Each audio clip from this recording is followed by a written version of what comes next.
Charlie Porter here, taking a shower. Well, might as well practice while you're in the shower too if you're cleaning your horn in the shower the way that I do. In fact, you want me to show you how I clean the horn? Step right in. Let's get to it.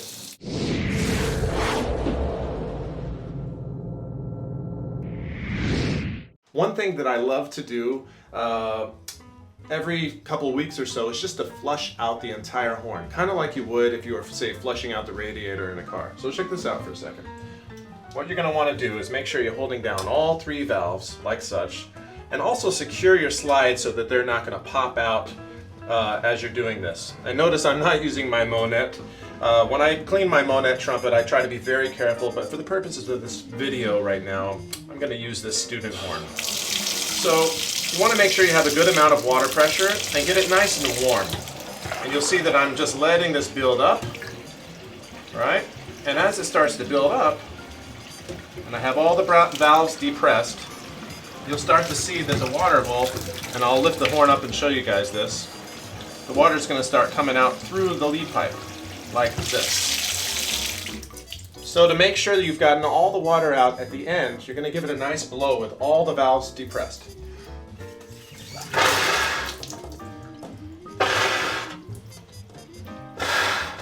You're going to want to do this several times, 2 or 3 times, just to make sure you're getting all the gunk kind of out of the horn from one end to the other. This is a great way to just basically make sure your horn has a general cleanliness to it. But if you have more time, of course, then you're going to do the nitty-gritty cleaning of the valves and the lead pipe and the tuning slide and, of course, the mouthpiece. And I'm going to show you guys how to do that right now. So, first things first, you're going to want to take apart the trumpet and make sure you have all the pieces laid out somewhere safe. Of course, if you have a drain that you think things might fall into, you might want to use a tub or some kind of drain guard to make sure that it doesn't fall into the drain, because I don't want to be responsible for you losing parts of your trumpet. So check this out. I unscrewed the bottom of the valve caps right here, and over here I have my valves in a nice safe place to make sure they're not going to roll around. I've got all the other slides, the tuning slide and the third slide, first slide and second slide disassembled, and I've got the horn right here ready to go so that I can clean everything out. Alright, so we're going to want to take a little bit of soap. I usually try to use a nice mild soap that would be good enough for the human body. You don't want to use some stuff that has heavy abrasive or heavy chemicals in it. You see I just put some soap there. And I'm going to take the tuning slide to start off with. This is just your average run-of-the-mill snake. You can also use something such as this as well. But for this guy, I like to use the snake and I like to run it in like that a couple times. Very simple, not so complicated. Get some running water going, preferably warm water. And as you do this, you can even get some running water through there at the same time. And push it all the way through. If you do this, if your horn's pretty dirty, this is one of those places where that dirt, that grime is going to collect pretty quickly, and it will actually change the sound of the trumpet and your intonation more than you might think.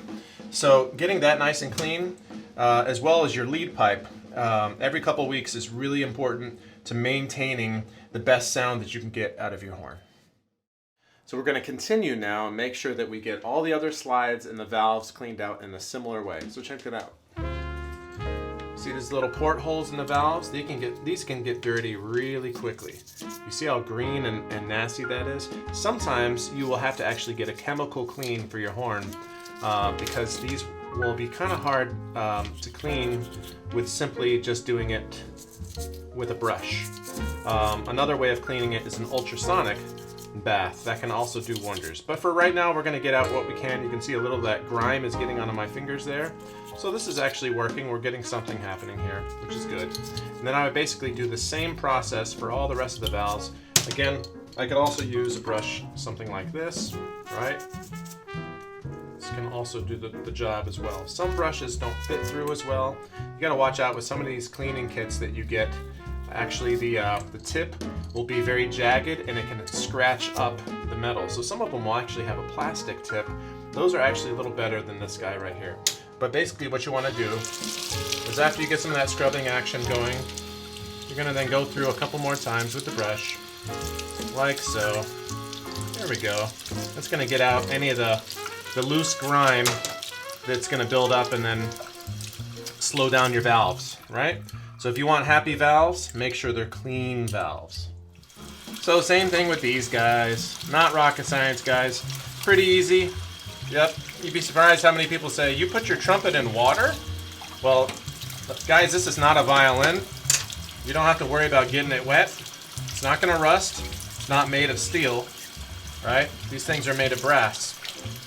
You do want to make sure, however, after you clean it, that you do dry it nice and well.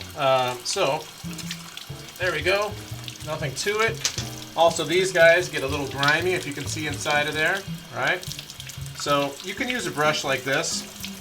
I don't know of any special tool to clean that out. Oh, look at all that crap that came out there, right?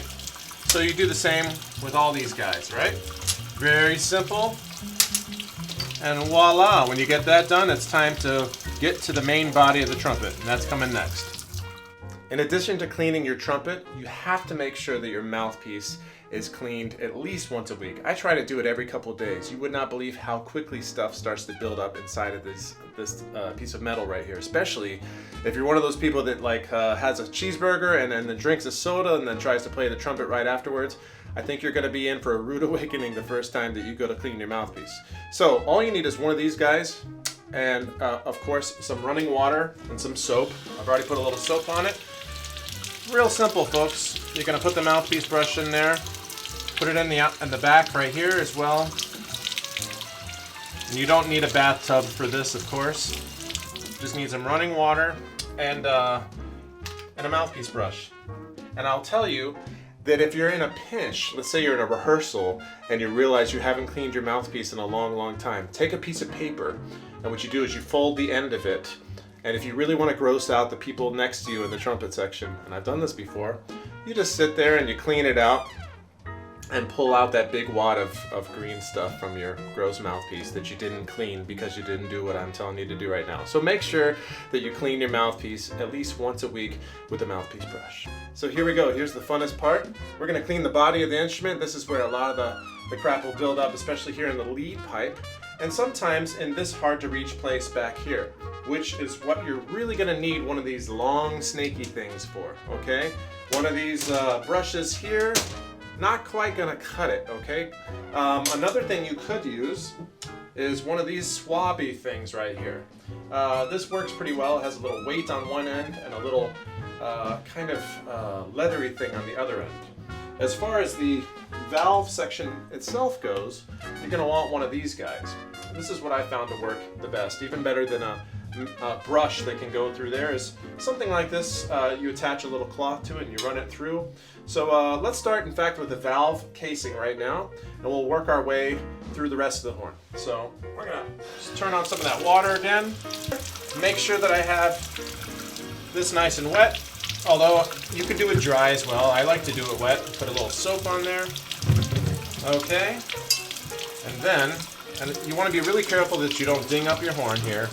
I'm pushing through like this, right, with a little twisty motion, and then pulling out. You see that already?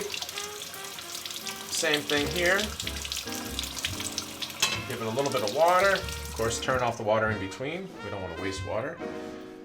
And, yep, that's doing the trick right there. I like to run it through the top a couple times, and then also run it through the bottom, because there's definitely some grime that builds up here because of the valves resting on the bottom here. There's lots of oil and stuff and sediment that just kind of sits there at the bottom. So, like this, a few times, you can actually see that's picking up a lot of dirt and grime there. So we're doing the job, folks, and then we simply give it a nice rinse. All right. Okay, next thing, and this is in no particular order, folks. You guys can do this differently if you want. You'll notice, look at that. See, as soon as we put some water through this, this is where you can run some water as you're doing this. You'll start to see that actually this is one of the dirtiest places on the horn. And now this horn, I'll tell you, was cleaned not too long ago, so it's not that bad. This is essentially what you want to do. You want to run the snake through the lead pipe, right? If you're using one of these weighty things, let me show you, similar process. You drop the weight down through, like so. This is kind of more like what a saxophone player would do. They have these little swabby things that they pull through. Although this one's designed for a trumpet. You see I'm pulling it through, boom. And that's going to make sure that we have a nice, clear pathway there. This is where a lot of debris and of course saliva and everything, but the debris that's in the saliva and stuff starts to sit in here and can cause red rot. So if none other than for the reason of protecting your horn so that it doesn't rot away, you want to make sure that you protect your investment, especially by keeping this part clean, okay? This part and the mouthpiece and the tuning slide are without a doubt the most important parts of the horn to keep clean.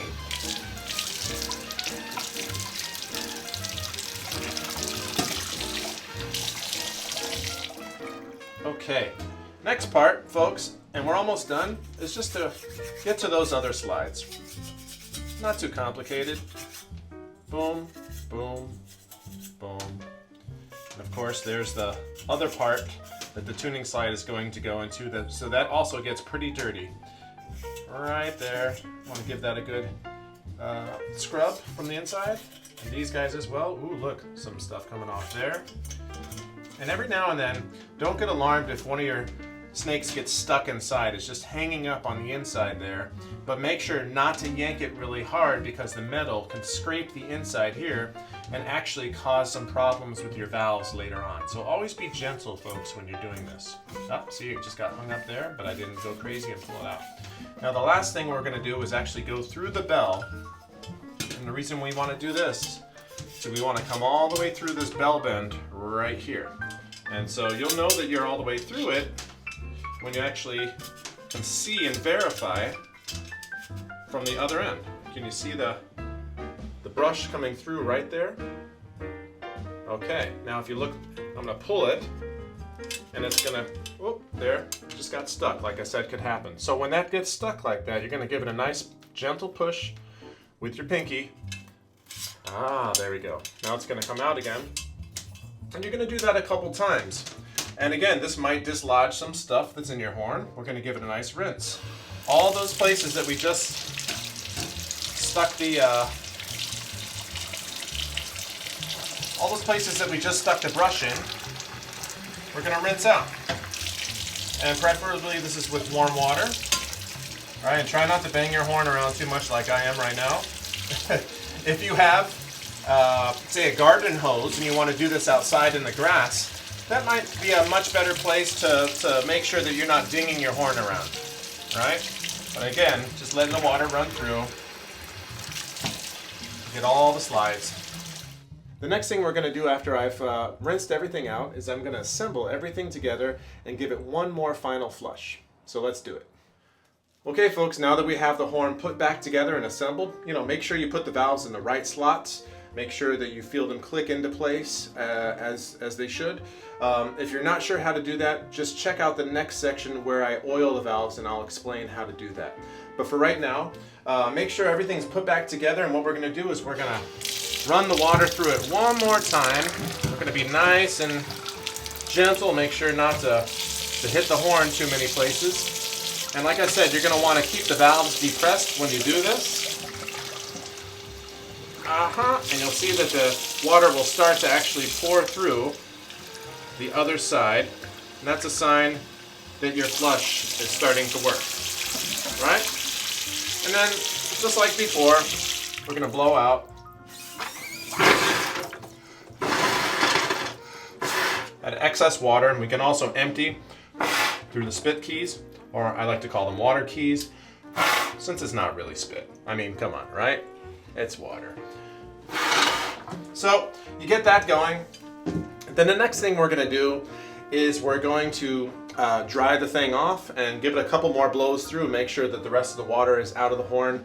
And then I like to dry the valves off and then oil the valves, and also make sure that these slides are lubed up properly. Okay, so we're gonna get to how to lube up the slides and oil the valves next.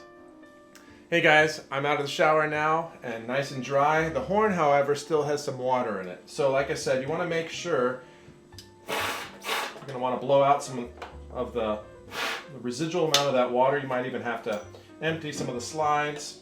Sometimes I use paper towels or some napkins just because I don't want to get oil and stuff all over a nice towel. So let's come in closer. I'm going to show you guys what I do with the valves here. So make sure that they're nice and dry. Better to use some kind of lint-free towel. You might see a little bit of dirt even come off on the towel still, even though we just went through all that cleaning, right? And if you want to go the extra mile, you can even take something and actually, here I'll show you.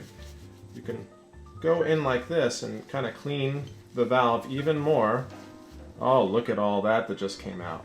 So you see a brush is not going to take all that off, but going through a couple more times like this with some paper towels, you'll notice that you're going to get a lot more of that crap off there. For right now though, for the video, I'm not going to do all that, even though that's what I would do if I was going to clean this and actually go the full Monty. So for the time being, I got it nice and dry, and I want to also make sure that the water is not inside of the valve anymore. So you see all that there? Dump that out. All right, might even give it a blow through. Boom. Okay. Oh, this thing doesn't want to go on so easily. There we go. The next main thing, and especially for you beginner trumpet players out there, make sure that when you put your valve in, you're putting it so that the valve guide matches correctly. I don't know if you can get a shot of that. Can you see inside there where the valve guides are? Okay, so that's going to match either the large end or the small end of your valve. For most trumpets, the number, if you see the number right here, it's going to face you when you're putting the valve in. And this is going to be the first valve. So you want to try to put the valve already oriented, because we don't want to do too much twisting and turning this way. It's much better that the valve turns, that it doesn't turn, that it just makes an up and down motion in the point where it's actually going to click into place. So if you go there, you can actually, can you hear this? Right? You can hear it click into place. But what I do is I leave the valve out there a little bit. I'm going to take this handy dandy valve oil, and I'm going to nice and liberally put that valve oil on this valve, and then I'm going to make sure that it clicks in. Give it a couple pumps like that, and we should be good to go at this point. Right, and I'm going to do the same thing with the other valves. Pretty easy, and the next thing we're going to do is make sure that our slides are nice and lubricated. So let's take a look at that. First one, we have our tuning slide. Very important that you keep some tuning slide grease on this guy. And the reason why, we don't want this to get stuck. And it's very possible, especially on some horns that have a real tight tolerance here, that if you don't keep this nice and lubed, that what's going to happen is it's going to get locked, and then you're going to be one of those players that can't play in tune because your tuning slide doesn't move, right? And you probably know what I'm talking about because it's happened to everyone, folks. So look at that, take off the excess and make sure that the whole thing is lubed up there. And in fact, as you put it in, you might see some more excess come off. No problem. We're going to just put that on our nice handy dandy rags over there, like so. And then look at that, we got a nice tuning slide that moves easily. We're going to do the same thing on this guy right here, although I don't need to do it for the purpose of this video. Just imagine we're going to do it there as well. And what I like to do, this is my special thing that I do, and some other people do it differently, but I like to put a little dab as well on the first slide. Some people use 3-in-1 oil instead, which is kind of a mix. It's a lighter, it's a heavier oil, excuse me, that is kind of something in between using, say, a grease like this and using valve oil. But something you can do is put that on there like that. Some people prefer this to be nice and heavy on the first slide. I like it to have a little bit more of a looseness. So if we're trying to adjust here, that's kind of slow to trigger. So I put a little dab of valve oil as well, and then I mix them in together. Right? Once I get them to mix in together, then that's going to move a little bit easier. Right?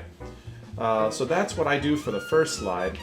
As far as the third slide, folks, all I do there is I put in some valve oil. Because we want this to move lightning quick.